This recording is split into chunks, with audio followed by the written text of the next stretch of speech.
One mistake that I see lots of people within the space do is that they don't ever really address strength endurance as a specific physical quality that can get structured progressions, because they're oftentimes trying to drive the 1RMs up so that they're using less percentages while they're working out. This is a good model. We definitely use that on a regular basis because if you want to be good at this sport, getting stronger is good. However, when you're actually tested in the sport, most people are not getting 50 to 100 pound strength gains in their movements in a year-to-year basis. So at some point in your season, you are going to get to the point that strength endurance within one of these weight threshold is going to become your bottleneck. And if you don't train it specifically, because of this whole rate pressure product problem that we talked about, you can get severely exposed, where the difficulty is so overwhelming relative to what you did in endurance by itself and what you did in strength by itself that you can just underperform as a result of not training something that's very important for the sport. Training Think Tank YouTube channel, welcome back to the whiteboard. Today we're going to talk about strength endurance, which is one of the most important and unique physical qualities that's tested in the sport of CrossFit. I'm going to break down what it is, why you need to train it, and how to think about it, how we assess it, and how we train it in our current program. So let's jump into what is strength endurance. First of all, at a very basic level, you can test strength in a variety of ways. And I made this little bucket for you to kind of understand what ways you can test strength that are relative to the sport. So you could do things that are upper body based, like a weighted pull-up or a strict press or a bench press. You can also do things that are lower body based, like a deadlift or a back squat. Then you can make things more complicated by adding speed and complexity of movement to those things, like testing a clean or a snatch. So all of those would be different forms of strength.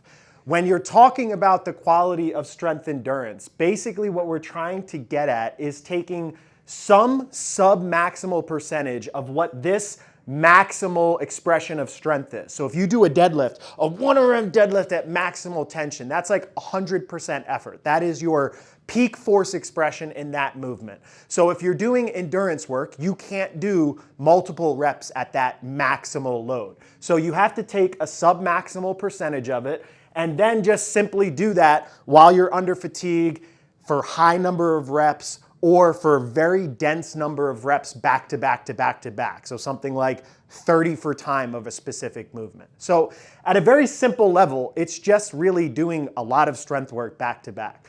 But the reason why it's a little bit more complex and specific to the sport is because of what happens in your internal physiology when you're doing this type of exercise. So to think about this simply and not get too sciencey in the video, you have basically on one side of this spectrum, strength, and then on the other side of it, endurance. So when you combine those two things together, you are kind of combining the adaptations. So the strength adaptations are going to be coordination. You learn how to do the skill a little bit better. Neuromuscular adaptations, basically your brain and your body within that pattern get a tighter connection so you can access more of your muscles to express force, and your actual muscles for that pattern get bigger. So if you do deadlifts, your butt and hips get bigger and you're able to then express more force within that pattern. On the opposite side of the spectrum, back to endurance, basically you're getting cardiovascular and cardiorespiratory adaptations. So you breathe better. Your muscles are able to endure more. So most people would think, oh, get stronger and improve your endurance. Get your deadlift better and get your 5K run better. So you'll therefore get better strength endurance. And the percentages of weight that you'll relatively use in the sport will drop.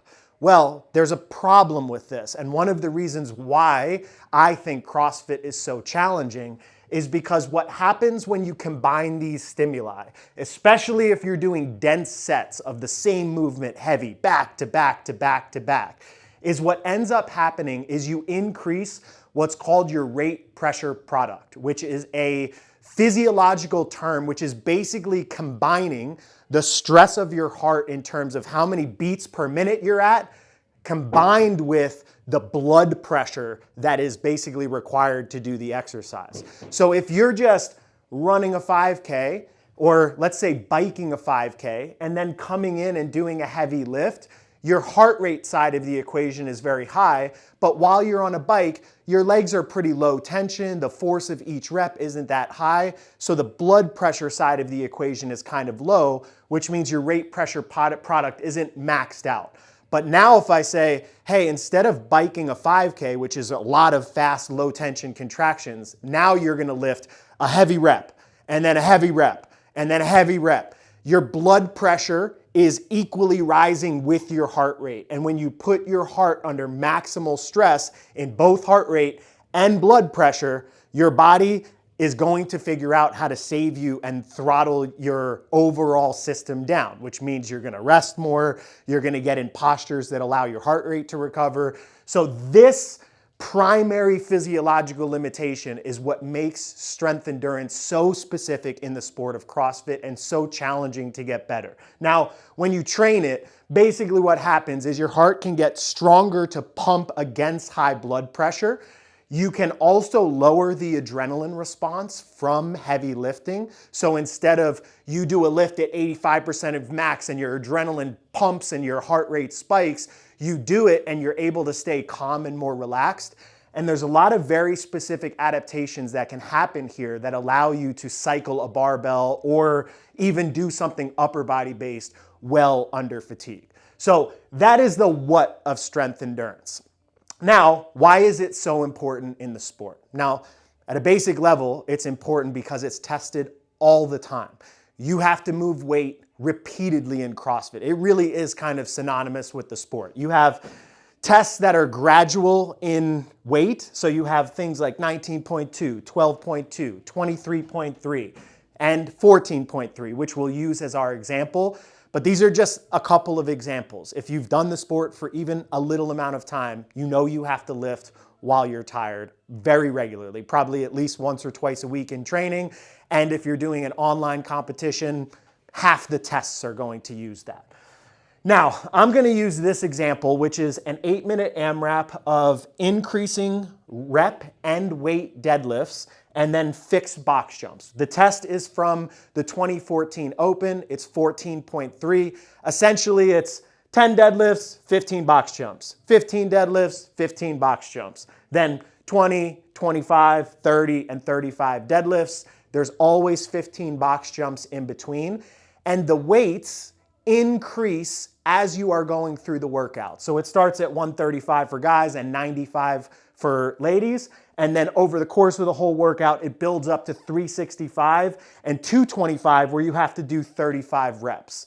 Now, when you're evaluating how important strength endurance training is, it's really about understanding where you fit in the athletic profile of the sport. So if we take like the cream of the crop athletes, the top 20 people in the world, they are very far above the rest of the athletes in their overall expression of pure strength, pure endurance, pure gymnastic skill, and the combination of all of those things. But if we take a test like this and we look at the percentages that they're using, even at the highest percentage of weight, they're only using 60% of their 1RM. If you think that they're 600 pound or 400 pound max deadlifts, this workout is much more of a cardiorespiratory stress where their rate pressure product is low because they don't have to express maximal tension to lift because they're so strong and the weights are relatively low.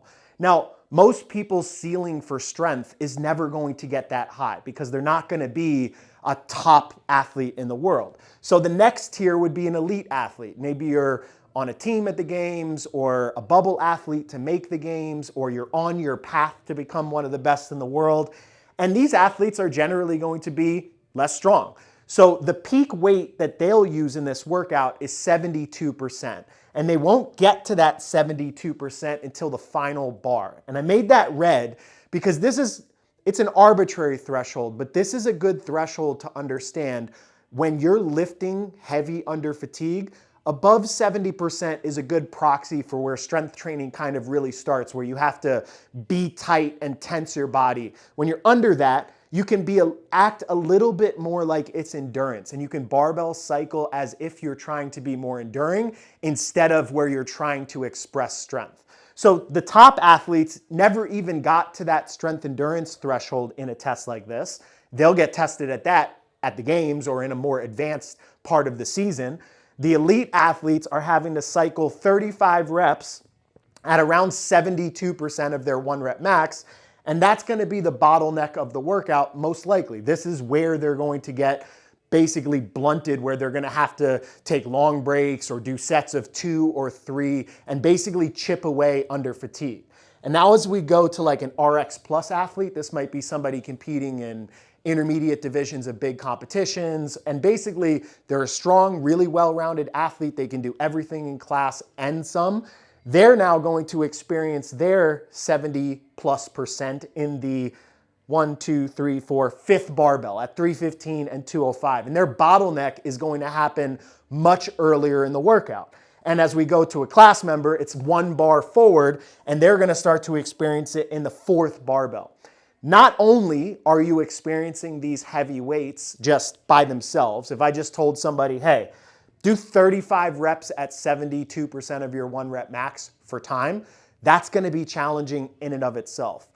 But by the time you get there, you're already driving your rate pressure product up through the low weight, high reps. So you're getting the cardiovascular stimulus. And as you're going up in your percentages, you're also putting pressure on your blood pressure. So you're getting to these heavy weights while you are extremely exhausted.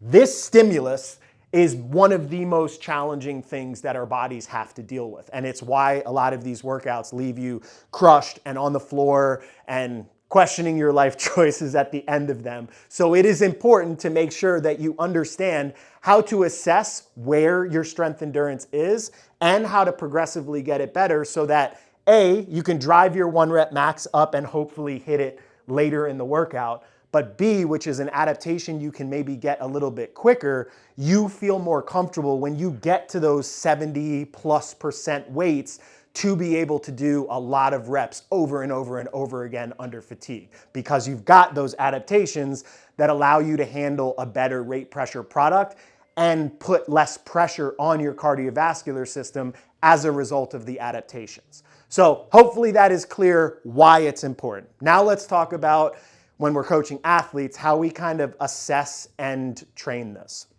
In our most recent current TTT Compete cycle, we are in our persist cycle.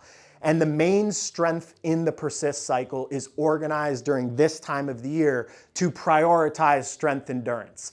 After this cycle, we move into prioritizing 1RM strength under fatigue because we get more into a sport-specific setting as we're getting ready to build 1RMs and then test those 1RMs when we're tired.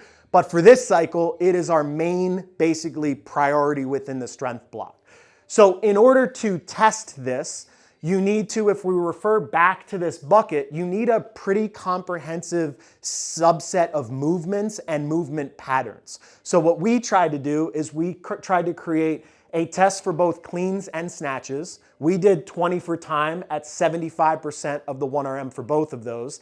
And again, if we come back to over here where I put all the red delineations, that's kind of around the loading threshold that most people's bodies are going to start to shift into, like really needing to generate tension and put pressure on your strength endurance. If you go too high above that in loading, it's hard to do reps consecutively and you need a really long period of time of rest. And if you go too light, it makes it a little bit more of an endurance-based test. So if we use a test like this as our baseline, it's very hard because lower level or less strong athletes are getting much lower percentage weights in their workout, and higher performing athletes are not really even training strength endurance because the weights aren't heavy enough for them to challenge that system.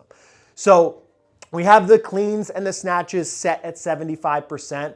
We also created we used a test that's very common in Linda, which has fixed loading. So that's giving us more of a marker of sport-specific strength endurance, where some athletes are using bigger percentages and some athletes are using lower percentages.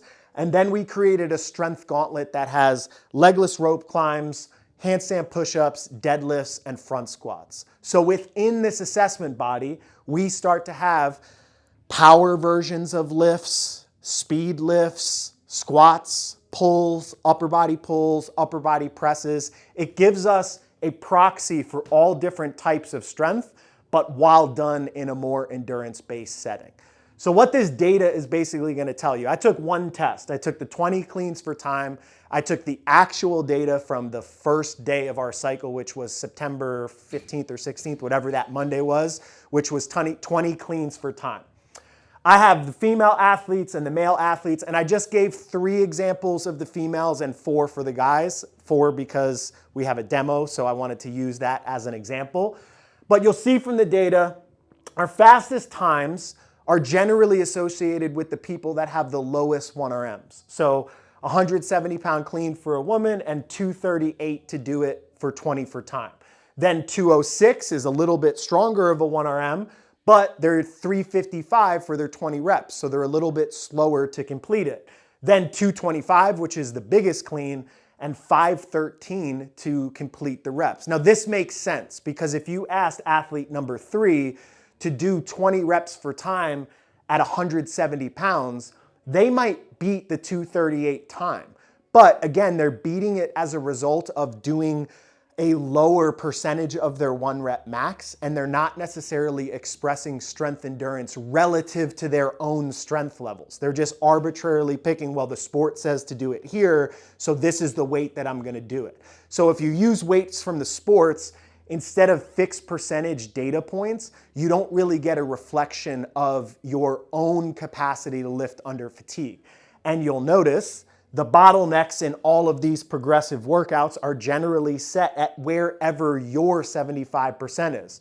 So doing things like this allows us to actually help people develop their ability to get through the bottlenecks of how this is expressed in sport. For the guys, we have the same type of data profile, but Nick, who did our demo for this workout, which is on the TTT YouTube channel, and maybe Chris is cool enough to put it right here for you, this is a little bit of an outlier. He is the biggest clean by far, or maybe not by far, but the next highest was 353. But the 353 did the workout in 6:15, whereas Nick did it in 3:55. So this is starting to indicate, okay, well, there's this dichotomy and balance between how strong you need to develop someone, and then when they get to a certain strength level, how much the priority maybe shifts to be able to cycle weights at your percentages at a faster and faster level. And this data can start to give us some sort of a proxy for saying, okay, well, like the middle level strength athletes within the sport are operating and doing 20 reps in about 4 minutes. That means they're doing 5 reps a minute, so they're repping it out about 1 rep every 12 seconds. And we know that the super strong athletes are maybe doing it closer to 5 or 6 minutes. And this can start to give us some sort of an understanding within our own compete community and on an individual basis where your priority thresholds lie. Are they more in squatting with the squat clean or squatting with a squat snatch or a front squat from the strength gauntlet? And you can start to compare data across the community to figure out what you actually need to get better at to make sure that when these workouts come out, you're not exposed. So once you do an assessment to kind of break down your data and figure out what's the lowest hanging fruit, are you somebody that's really bad at upper body pulling like legless rope climbs, but really good if it's leg dominant? Are you really good if it's fast, like a clean, but not so good if it's slow, like a deadlift? Once you can figure out where your priority is, then the next step is to take it into a training session. And my bias, and I think the bias of Training Think Tank, is to try to create structured progressions to get people better versus constant variation. Now, if you just put heavy stuff like this into Metcons all the time, people are competitive and they're racing, it is possible that they're going to get better, and probably they will get better. But what ends up happening is you leave gaps. So if somebody needed to get better at a specific thing and you did a lot of variation, you might only touch this one thing 1 out of every 30 workouts. If you identify this is needed and you put it in there more regularly, or you build the program like we build Compete, where we have that broad application of all things, you're more likely with the structure to actually work on what you need to get better. So first things first is you need to create a structure to get yourself better at whatever you identify as your weakness.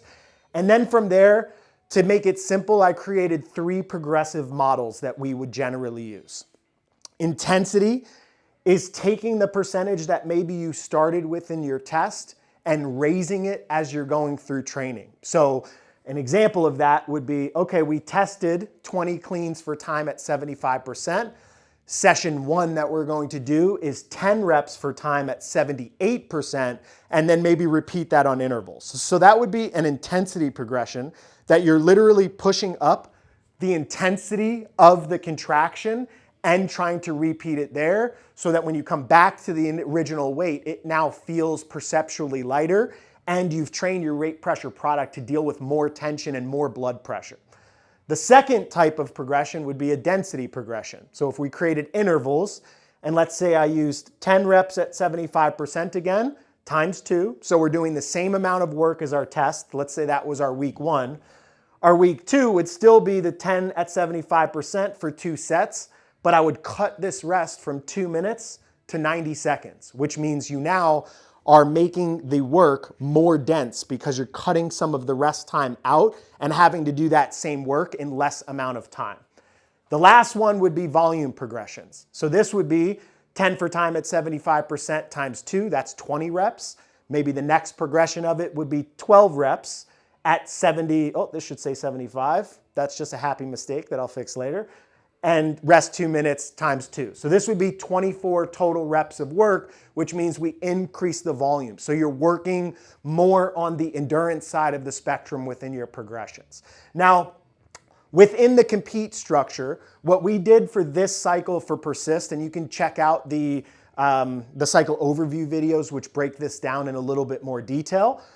We created an 8-week structure because the cycle is 8 weeks long.